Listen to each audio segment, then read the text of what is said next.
Bismillahirrahmanirrahim. Assalamualaikum warahmatullahi wabarakatuh.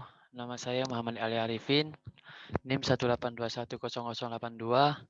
Di sini saya akan menjelaskan terkait materi-materi yang ada di mata kuliah Ilmu Manajemen. Yang pertama yaitu pengertian dari ilmu manajemen.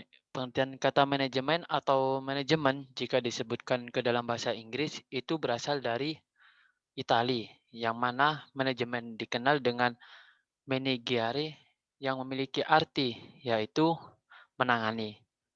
Manajemen memiliki arti luas yaitu sebagai suatu pengorganisasian, perencanaan, pengarahan, dan pengadilan atau yang bisa kita sebut dengan P4, sumber daya dari sebuah organisasi untuk mencapai tujuan yang efektif dan efisien.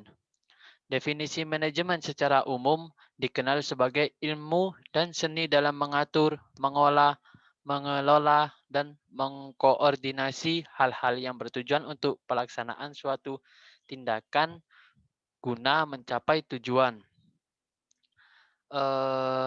Konsep dasar dari manajemen memiliki sifat yang universal, maka tidak ada satu kesepakatan yang membahas mengenai batasan-batasan atas konsep manajemen itu sendiri. Dan secara garis besar, banyak pihak-pihak dan para ahli yang telah menyetujui bahwa konsep dasar manajemen ini dibagi menjadi 4. Adapun konsep-konsepnya yaitu yang pertama manajemen sebagai ilmu, dan yang kedua manajemen sebagai seni, dan yang ketiga yaitu manajemen sebagai profesi, dan yang keempat yaitu manajemen sebagai proses. Kemudian, adapun fungsi-fungsi dasar dari manajemen. Yang pertama yaitu planning atau bisa kita sebut dengan perencanaan. Yang kedua yaitu organizing yang bisa kita sebut dengan pengorganisasian. Yang ketiga yaitu actuating atau bisa kita sebut dengan pengarahan. Dan yang keempat yaitu controlling, ya bisa kita sebut dengan pengawasan. Kemudian materi selanjutnya, pemimpin dan pengambilan putusan. Pemimpin di sini sering disebut dengan penghulu atau pembina, panutan, pembimbing, pengurus, ketua, kepala, raja, tua-tua, dan sebagainya lah. Sedangkan istilah memimpin digunakan dalam konteks hasil penggunaan peran seseorang berkaitan dengan kemampuannya mempengaruhi orang lain dengan berbagai cara. Adapun keterampilan manajer di sini terbagi menjadi 8, yaitu keterampilan berdelegasi, keterampilan teknik, keterampilan konseptual, keterampilan pemimpinan, keterampilan komunikasi, keterampilan motivasi, keterampilan membuat keputusan, dan keterampilan perencanaan. Kemudian materi yang selanjutnya yaitu wewenang, tanggung jawab, dan pendelegasian wewenang. Pendelegasian wewenang adalah memberikan sebagian pekerjaan atau wewenang oleh delegator atau pemberi wewenang kepada delegate atau penerima wewenang untuk dikerjakan atas nama delegator. Dalam pendelegasian wewenang memiliki elemen-elemen pendelegasian wewenang. Yang pertama yaitu wewenang atau kekuasaan dan hak seseorang. Yang kedua yaitu tanggung jawab, keadaan wajib menanggung segala sesuatu. Dan yang ketiga yaitu akuntabilitas, atau bisa kita sebut dengan kewajiban seseorang atau organisasi untuk mempertanggungjawabkan aktivitasnya dan mengungkapkan hasilnya secara transparan. Adapun tahapan-tahapan dari pendelegasian wewenang, yang pertama yaitu penugasan pekerjaan, dan yang kedua yaitu pemberian wewenang, yang ketiga menciptakan tanggung jawab dan akuntabilitas, dan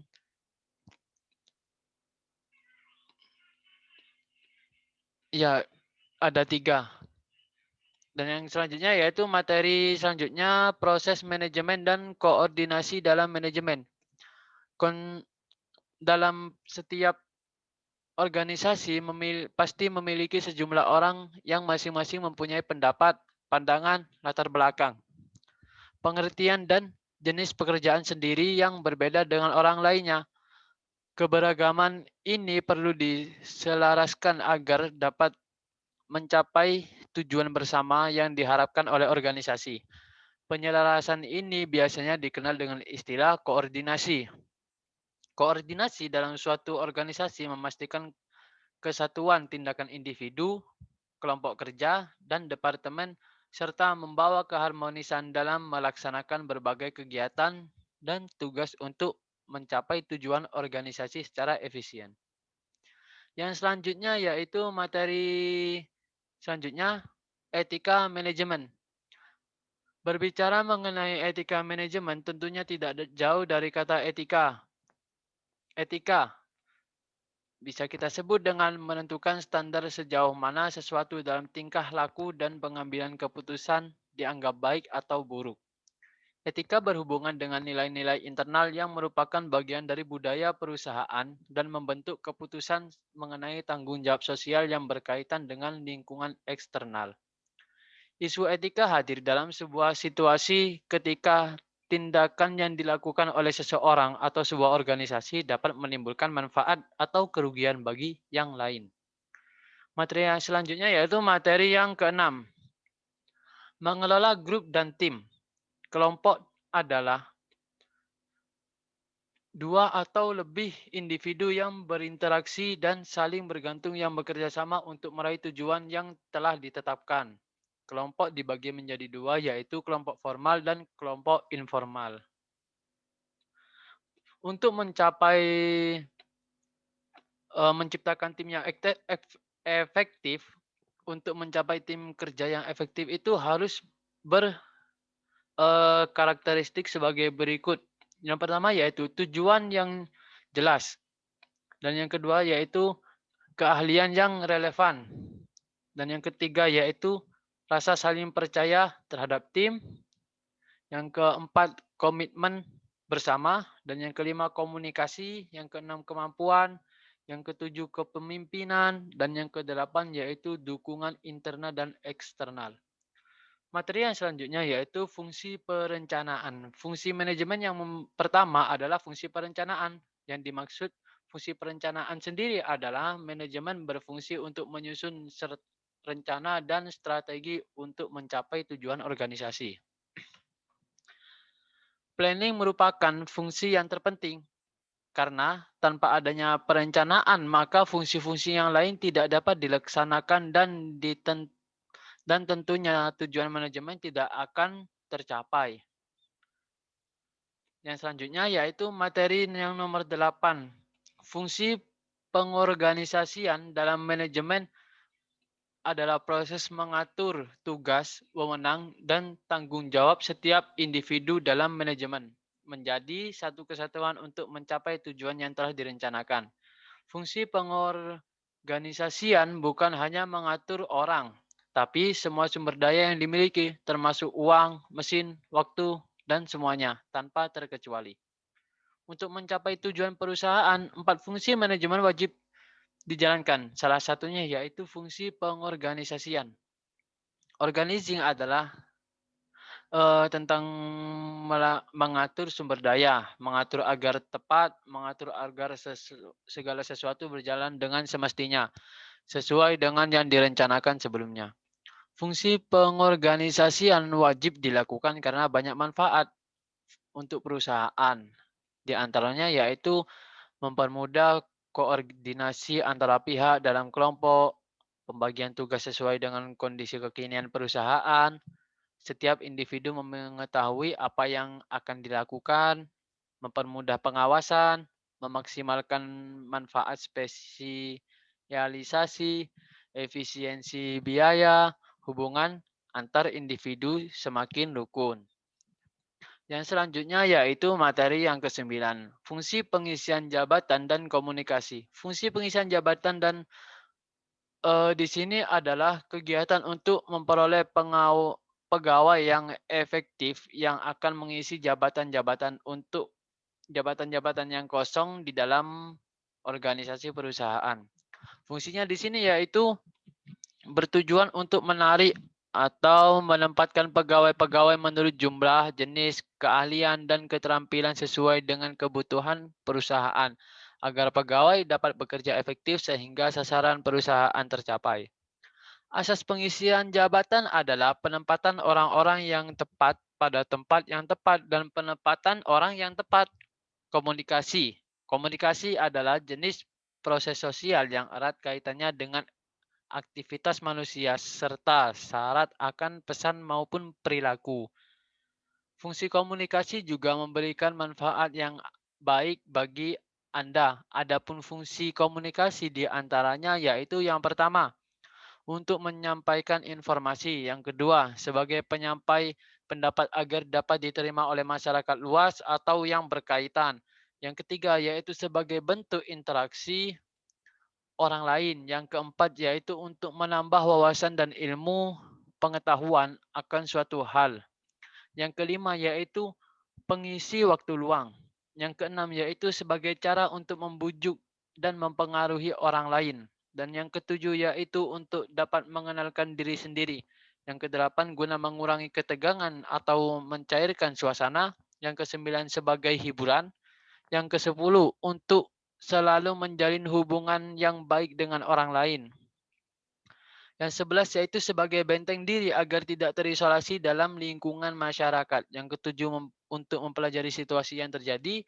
Yang yang ke-13, mengubah sikap maupun perilaku. Yang ke-14, mengawasi serta melakukan pengendalian atas suatu kegiatan. Yang ke-15, sebagai motivasi untuk orang lain. Yang ke-16, guna mengambil suatu keputusan yang tepat. Dan yang ke-17, yaitu untuk melakukan kegiatan tertentu. Yang ke-18, sebagai bentuk ekspresi. Sebelum terakhir, yaitu menghindari adanya kesalahpahaman. Dan yang terakhir, yaitu untuk tetap menjaga jalinan hubungan yang baik.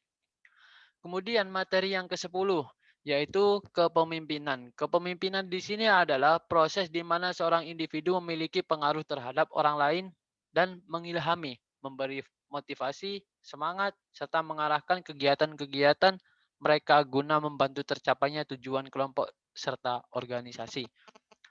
Orang yang mempunyai pengaruh akan disebut sebagai seorang pemimpin. Apabila pemimpin tersebut efektif, maka pengaruh terhadap orang lain akan membantu pada tercapainya tujuan-tujuan organisasi. Berikut ini merupakan sifat dan keterampilan yang berkaitan dengan kepemimpinan, yaitu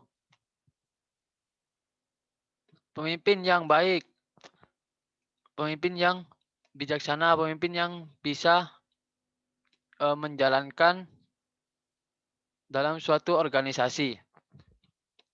Dan yang selanjutnya yaitu materi yang ke-11. Motivasi berasal dari kata mover, yang berarti dorongan atau menggerakkan. Motivasi dalam manajemen hanya ditujukan pada sumber daya manusia umumnya dan bawahan khususnya.